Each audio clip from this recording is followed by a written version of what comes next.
इस विचित्र ब्रह्मांड को समझने के लिए इंसान ने फिजिक्स को 3 भागों में बांटा है। क्लासिकल फिजिक्स, मॉडर्न फिजिक्स और क्वांटम फिजिक्स। और इसी क्वांटम फिजिक्स का एक फेमस फिनोमिना है जिसे हम क्वांटम इंटेंगलमेंट कहते हैं। दरअसल ये बात है 1920 की, जब आइंस्टाइन और नील बोहर के बीच एक बहस छिड़ गई। आइंस्टाइन का ये मानना था कि हमारी रियलिटी फिक्स होती है, चाहे हम इसे ऑब्जर्व करें या नहीं, यानी कि हमारा यूनिवर्स हमेशा सेम ही रहता है, चाहे हम इसे ऑब्जर्व करें या नहीं। और वहीं दूसरी तरफ नील बोहर का ये मानना था कि हमारी ऑब्जर्वेशन क्वांटम वर्ल्ड में बहुत बड़ा रोल प्ले करती है। बोहर के मुताबिक जब हम इन क्वांटम पार्टिकल्स को ऑब्जर्व नहीं कर रहे होते हैं तो वह क्वांटम पार्टिकल अपनी सभी पॉसिबल स्टेट में होते हैं, जिसे हम सुपरपोजिशन स्टेट कहते हैं। इसके बारे में हम डिटेल में अपनी पिछली वीडियो में बात कर चुके हैं। अगर अभी तक आपने हमारी वह वीडियो नहीं देखी है तो लिंक नीचे डिस्क्रिप्शन और ऊपर आई बटन में है, उसे भी देख लीजिए। आइंस्टाइन बोहर की इसी प्रिंसिपल से सहमत नहीं थे। आइंस्टाइन के मुताबिक हम क्वांटम फिजिक्स में किसी भी एक्सपेरिमेंट का रिजल्ट पहले इसलिए नहीं बता पाते क्योंकि हमें इसके सभी वेरिएबल्स के बारे में नहीं पता है। एक बार अगर हम इन वेरिएबल्स के बारे में जान गए तो हम सुपरपोजिशन प्रिंसिपल और वेव फंक्शन का इस्तेमाल किए बिना ही किसी भी एक्सपेरिमेंट का रिजल्ट क्लासिकल फिजिक्स की तरह पहले ही बता पाएंगे। आइंस्टाइन ने बोहर के सुपरपोजिशन प्रिंसिपल को गलत साबित करने के लिए पुडोल्स्की और नेथन रोजन के साथ मिलकर ईपीआर पैराडॉक्स की नींव रखी। ईपीआर पैराडॉक्स क्वांटम इंटेंगलमेंट का बहुत अच्छा उदाहरण है। तो दोस्तों, आज की वीडियो में हम जानेंगे कि क्वांटम इंटेंगलमेंट क्या होता है। तो चलिए शुरू करते हैं हम आज की वीडियो को with a video titled what is quantum entanglement.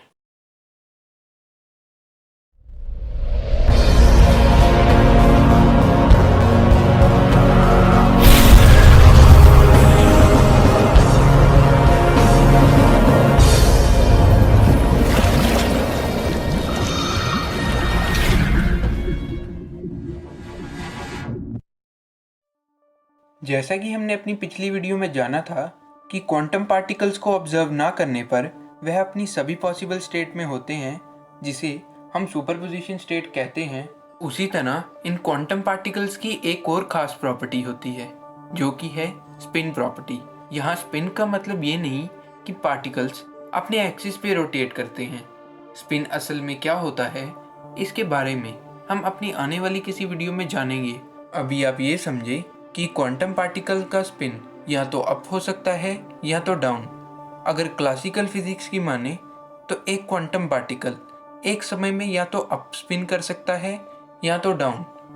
लेकिन बोहर के सुपरपोजिशन प्रिंसिपल के मुताबिक जब हम इन पार्टिकल्स को ऑब्जर्व नहीं कर रहे होते हैं तो वह पार्टिकल अपनी सभी पॉसिबल स्टेट में होते हैं, यानी कि वह एक ही समय में अप स्पिन भी कर रहे होते हैं और डाउन स्पिन भी। लेकिन इन क्वांटम पार्टिकल्स को मेजर या ऑब्जर्व करते ही इनका वेव फंक्शन कोलैप्स कर जाता है और हमें दोनों स्पिन में से कोई एक स्पिन देखने को मिलता है। क्वांटम मेजरमेंट बिल्कुल रैंडम होता है, यानी कि हमें स्पिन अप भी मिल सकता है और डाउन भी। क्वांटम इंटेंगलमेंट में इंटेंगल पार्टिकल्स का इस्तेमाल होता है और इंटेंगल पार्टिकल हमेशा पेयर में ही एग्जिस्ट करते हैं। आइए जानते हैं कि इंटेंगल पार्टिकल क्या होते हैं और कैसे बनते हैं। आप ये तो जानते ही होंगे कि हमारा पूरा ब्रह्मांड मैटर से मिलकर बना है, और अगर आप हमारे रेगुलर व्यूअर हैं तो आप ये भी जानते होंगे कि एंटी मैटर क्या होता है। एंटी मैटर मैटर के बिल्कुल विपरीत तरीके से काम करता है। एग्जाम्पल के तौर पर इलेक्ट्रॉन का एंटी पार्टिकल है पॉजिट्रॉन। इलेक्ट्रॉन और पॉजिट्रॉन का मास तो सेम होता है, लेकिन उनका चार्ज डिफरेंट होता है, यानी कि अपोजिट होता है। जहाँ इलेक्ट्रॉन के ऊपर नेगेटिव चार्ज होता है और वहीं पॉजिट्रॉन के ऊपर पॉजिटिव चार्ज होता है। अब मान लीजिए कि हमारे पास एक लाइट का पार्टिकल फोटॉन है। हम इस फोटॉन का इस्तेमाल कर कई अन्य पार्टिकल भी बना सकते हैं। जैसा कि हम जानते ही हैं कि फोटॉन का चार्ज 0 होता है। इसका मतलब फोटॉन से बनने वाले सभी पार्टिकल्स का भी चार्ज 0 के बराबर होगा। जैसे कि अगर फोटॉन से बनने वाला एक पार्टिकल इलेक्ट्रॉन है तो दूसरा पार्टिकल पॉजिट्रॉन होगा, ताकि नेट चार्ज 0 के बराबर हो सके। इसी के साथ एक और प्रॉपर्टी है जिस पर पार्टिकल का बनना डिपेंड करता है, जो कि है एंगुलर मोमेंटम, यानी कि स्पिन। मैं आपको बता दूं कि फोटॉन के पास कोई स्पिन नहीं होता है। इसका मतलब फोटॉन से बनने वाले सभी पार्टिकल का नेट स्पिन भी 0 के बराबर ही होगा। उदाहरण के तौर पर अगर फोटॉन से बनने वाले पॉजिट्रॉन का स्पिन अप है तो इलेक्ट्रॉन का स्पिन डाउन होगा, ताकि नेट स्पिन 0 के बराबर हो सके। मैं आपको बता दूं कि ये बात तो है कि फोटॉन से बनने वाले दोनों पार्टिकल में से एक के पास अप स्पिन होगा और एक के पास डाउन, लेकिन ये बता पाना नामुमकिन है कि किसके पास अप स्पिन होगा और किसके पास डाउन। अब अगर हम बोहर के सुपरपोजिशन प्रिंसिपल की माने तो जब तक हम इलेक्ट्रॉन और पॉजिट्रॉन को ऑब्जर्व नहीं कर रहे हैं तब तक वह दोनों अप स्टेट में भी हैं और डाउन स्टेट में भी, यानी कि वह एक ही समय में दोनों स्पिन कर रहे हैं। अब हम जैसे ही इलेक्ट्रॉन के स्पिन को मेजर करेंगे तो उसका वेव फंक्शन कोलैप्स कर जाएगा और हमें इलेक्ट्रॉन का स्पिन मिल जाएगा। सपोज कर लीजिए कि हमें डाउन स्पिन मिलता है, तो law of conservation of momentum को फुलफिल करने के लिए पॉजिट्रॉन का स्पिन को अपोजिट होना होगा, ताकि सिस्टम का टोटल स्पिन 0 रह सके। यहाँ इलेक्ट्रॉन और पॉजिट्रॉन ऐसी स्टेट में हैं कि एक की ऑब्जर्वेशन दूसरे को इफेक्ट करती है, चाहे वह दोनों कितनी ही दूर क्यों ना हो।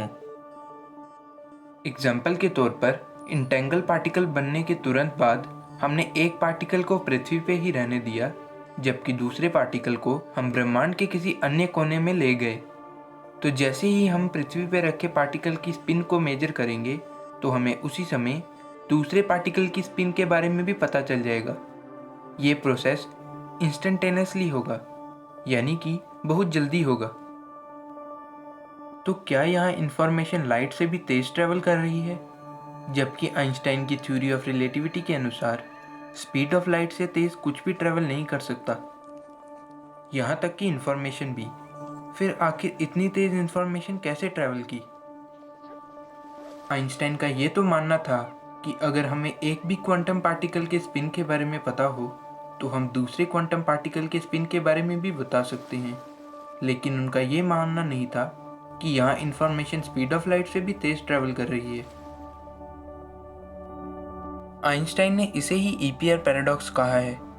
अब आप समझ गए होंगे कि आखिर आइंस्टाइन ने ईपीआर पैराडॉक्स में पैराडॉक्स वर्ड का इस्तेमाल क्यों किया, क्योंकि आइंस्टाइन के मुताबिक यहाँ ऐसा लग रहा है कि इंफॉर्मेशन स्पीड ऑफ लाइट से भी तेज ट्रैवल कर रही है।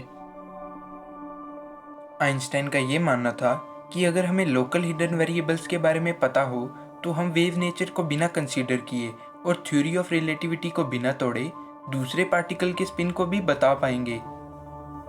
क्वांटम इंटेंगलमेंट को सबसे पहले जॉन बेल ने एक्सपेरिमेंटली टेस्ट किया था, जहां उन्होंने क्वांटम इंटेंगलमेंट को तो सही पाया, लेकिन आइंस्टाइन की लोकल हिडन वेरिएबल वाली थ्योरी को गलत, यानी कि आइंस्टाइन गलत थे।